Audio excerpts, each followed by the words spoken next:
Hello बच्चों। आज मैं आपको कक्षा 9वीं जिसका विषय है गणित, इसकी वर्कशीट नंबर 63 कराऊंगी, जिसकी डेट है मेरे पास 6 जनवरी 2022। आज की वर्कशीट में भी हम चतुर्भुज वाला चैप्टर ही करने वाले हैं। चैप्टर नंबर 8 है आपका एनसीईआरटी से।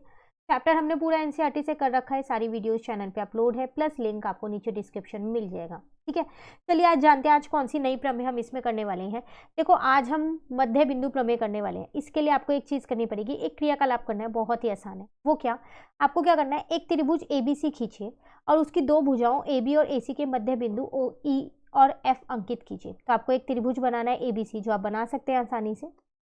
उसके बाद ए बी का मध्य बिंदु ई लेना है और ए सी का मध्य बिंदु एफ लेना है। ठीक है, ई और एफ को मिलाइए, इन दोनों को मिला दीजिए। ई एफ और बी सी को मापिए। अब आप इन दोनों को माप के देखिए। ठीक है, साथ साथ आपको कोण ए ई एफ मतलब कि ये वाला कोण और ए बी सी कोण मतलब कि ये वाला कोण, इन दोनों को भी मापना है। तो आप क्या देखते हैं, जब आप मापेंगे तो आप ये जानेंगे कि आपका ई एफ जितना भी आया होगा ना, वो बी सी का आधा होगा। मतलब अगर बी सी 6 होगी ना, तो ई एफ 3 आई होगी जब आपने मापा होगा तब। और जब आपने ये दोनों को कोण जो है वो चांदे से मापे होंगे ना, तो आपने देखा होगा ये दोनों ही कोण बराबर आए हैं। तो इसका मतलब अगर मैं इसे कोण 1 और कोण 2 बोलूं, तो कोण 1 और कोण 2 बराबर आएंगे।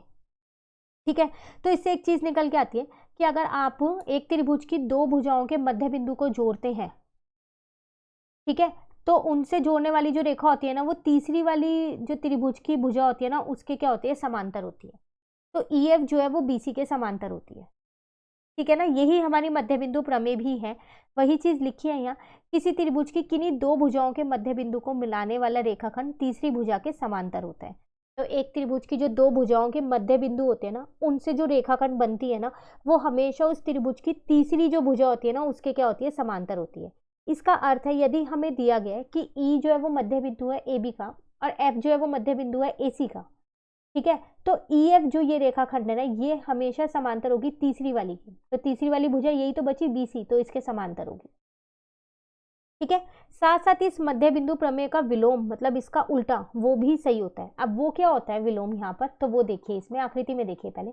अगर आपको ये दे रखा है कि ई जो है वो मध्य बिंदु है ए बी का और ई एफ जो है वो समांतर है बी सी के, ये आपको दे रखा है इतना। ठीक है, तो इसमें इसका मतलब क्या होगा, जो ये एफ है ना, वो मध्य बिंदु होगी ए सी की। अगर आपको दो चीजें दे रखी है कि ई जो है वो मध्य बिंदु है ए बी का और ई एफ जो है वो बी सी के समांतर है, तो आपके पास मध्य बिंदु प्रमेय विलोम क्या कहती है कि जो एफ होगा ना, वो ए सी का मध्य बिंदु होगा ही होगा। ठीक है, तो वही चीज यहाँ लिखी है, किसी त्रिभुज की एक भुजा के मध्य बिंदु से दूसरी भुजा के समांतर खींची गई रेखा तीसरी भुजा को समद्वि विभाजित करती है। समद्वि विभाजन मतलब बराबर भाग में बांट रही है, तो इसका मतलब एफ क्या हो जाएगा, मध्य बिंदु हो जाएगा। तो इसका अर्थ भी दे रखा है, यदि हमें ये दिया है कि ई जो है वो मध्य बिंदु है ए बी के और ई एफ जो है वो बी सी के समांतर है, जैसे कि मैंने कहा, तो एफ जो है वो मध्य बिंदु होगा ए सी का। क्लियर। चलिए एक उदाहरण दे रखा है, वो देखते हैं यहाँ पर। यहाँ आपसे क्या कह रहे हैं, त्रिभुज एबीसी में डी ई और एफ क्रमशः भुजाओं ए बी बी सी और सी ए के मध्य बिंदु है। आपके पास एक त्रिभुज दे रखा है, उसके तीन मध्य बिंदु भी आपको दे रखे हैं डी ई और एफ। दर्शाइए कि बिंदु डी ई और एफ को मिलाने पर त्रिभुज, जब आप इन तीनों को मिला देंगे तो आपको दिख रहा है अभी इस बड़े वाले त्रिभुज में चार त्रिभुज बन गए हैं, एक T1, एक T2, एक T3 और एक T4। तो आपको यही दिखाना है, मिलाने पर त्रिभुज एबीसी चार सर्वांग त्रिभुजों में विभाजित हो जाए।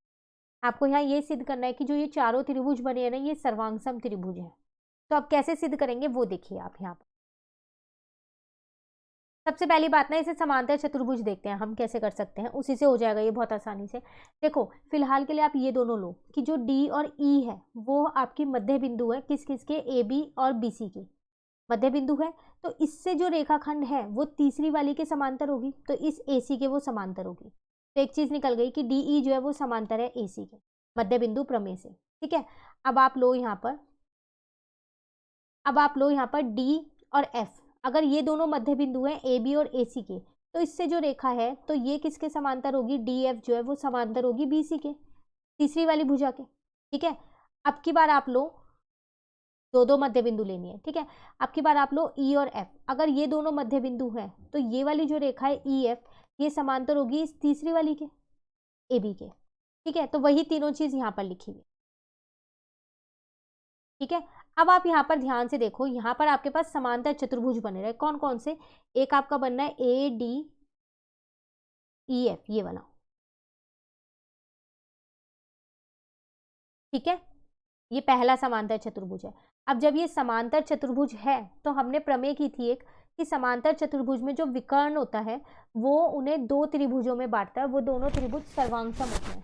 किया था ना हमने, ये लास्ट वर्कशीट में ये प्रमेय किया है कि समांतर चतुर्भुज का जो विकर्ण होता है वो समांतर चतुर्भुज को दो त्रिभुजों में बांटता है और वो दोनों त्रिभुज सर्वांगसम होते हैं।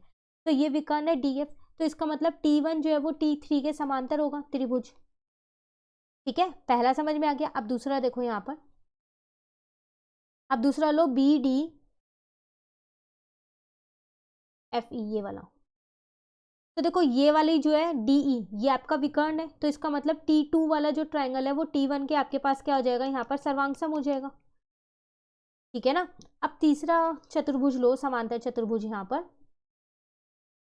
DFCE। तो देखो EF जो है वो विकर्ण है, तो T1 जो है वो त्रिभुज T1 जो है वो T4 त्रिभुज के सर्वांगसम होगा। तो आप देख रहे हो ये सब आपस में ही तो सर्वांगसम हो गए, तो इनसे हमने वही तीनों चीज यहाँ पर लिखी। ठीक है, इससे हमारी एक चीज निकल के आई कि चारों ही त्रिभुज आपस में सर्वांगसम है, और आपको यही क्वेश्चन में सिद्ध करना था। क्लियर है। चलिए, अब कोई भी डाउट हो आप कमेंट करके पूछ लीजिएगा। अब दो क्वेश्चंस आपको दिए हुए हैं, जैसे कि मैंने आपको लास्ट वर्कशीट में भी बताए थे, जो क्वेश्चंस आपके पास खुद करने के लिए आए थे वो एनसीईआरटी क्वेश्चंस थे। तो खाली एनसीईआरटी से आपको सिर्फ दो दो तीन तीन क्वेश्चन की प्रैक्टिस नहीं करनी है, सारे क्वेश्चंस की प्रैक्टिस करनी है। चैप्टर हमने पूरा कर रखा है, तो ये दो क्वेश्चंस भी इस बार आपके एनसीईआरटी के ही क्वेश्चन है, लेकिन ये प्रश्नावली 8.2 के हैं। तो मैं आपको उसकी लिंक नीचे दूंगी डिस्क्रिप्शन में, तो आप पहले पूरी एक्सरसाइज 8.2 अच्छे से समझिएगा। ठीक है, उसके बाद इन दो क्वेश्चंस को खुद करने की कोशिश कीजिएगा। तो मैं आपको बता देती हूँ ये कौन कौन से क्वेश्चन है। एनसीईआरटी का क्वेश्चन नंबर 7 है ये एक्सरसाइज 8.2 का, और क्वेश्चन नंबर 2 जो है वो क्वेश्चन नंबर 3 है एनसीईआरटी का एक्सरसाइज 8.2 का। तो आप पहले पूरी एक्सरसाइज कीजिएगा, उसके बाद इन दो क्वेश्चंस को खुद करने की कोशिश कीजिएगा, या फिर आप ये क्वेश्चंस पहले समझ के कर लीजिए, अपनी वर्कशीट कंप्लीट कर लीजिए और बाद में आप एक्सरसाइज कंप्लीट कर लीजिएगा। बहुत इंपॉर्टेंट चैप्टर है, साथ साथ करते रहोगे तो दिक्कत नहीं आएगी, वरना बाद में इस चैप्टर में आपको कुछ समझ नहीं आने वाला। तो साथ साथ कीजिए, और जो डाउट हो कमेंट करके पूछते रहिए। ठीक है, लिंक मैं आपको नीचे डिस्क्रिप्शन में दूंगी, आप वहां से कर लीजिएगा। इसी के साथ वर्कशीट कंप्लीट होती है 63। नेक्स्ट वर्कशीट नेक्स्ट वीडियो में करेंगे। तो अगर आपको ये वीडियो अच्छी लगी तो आप इसको लाइक ज़रूर कीजिएगा और मेरे चैनल को सब्सक्राइब कीजिए। Thank you.